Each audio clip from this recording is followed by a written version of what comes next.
Okay, let's talk about contains duplicate too. So in this question, you are supposed to understand the hash map is the easy way, and the hash map should be you are sorting the value, which is num_i, and key for num_i, value for index, and you traverse every single element in the array. And if you find the key inside the map, you will just follow the constraint. If this is satisfied, then you just return true. And I will just add every number into the map at the end of the folder.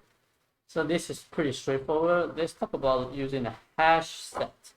So in HashSet, you are doing almost exactly the same thing, but there should be a slightly different. So let's just go set.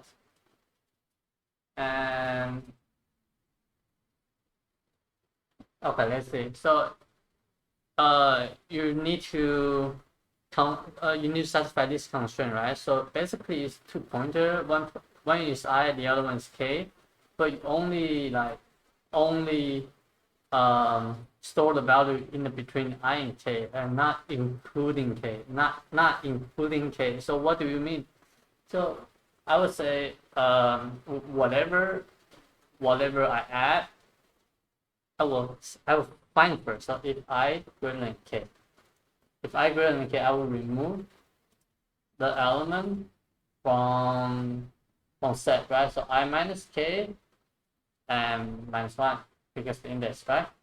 So I need to add, right? So add is a Boolean function. So how do I make it to false if the value is not in the between? So if there's no duplicate in the between, how do I do it? So I will just use the opposite. So add the num set I and return true. So in this if statement, it will basically mean like if there's a duplicate in between I and k, which not including the k position, I will return true. But if there is not duplicate, and I will just keep going, but I will still add a value into the set.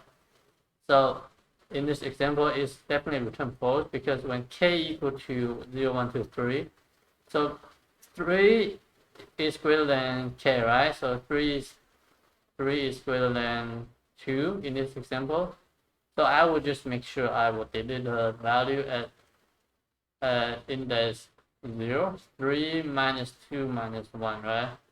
Then I will just re-add the value into it, and I will just keep moving. Okay, so the idea is pretty straightforward. It's two pointer, and this is pretty hard to understand, but it turns out it's easy when you look at this example. So this guy explained pretty well. So just look over. So it iterates over the array using a sliding window. The front of the window is at I. The rear of the window is k step backs. The element within the windows are maintained using a set. So basically, it's just what I say, right? So you should be fine. And the time and space is just all the plan, right? You store the value into a set, and then you traverse every single element. So that would be simple and easy. And good luck.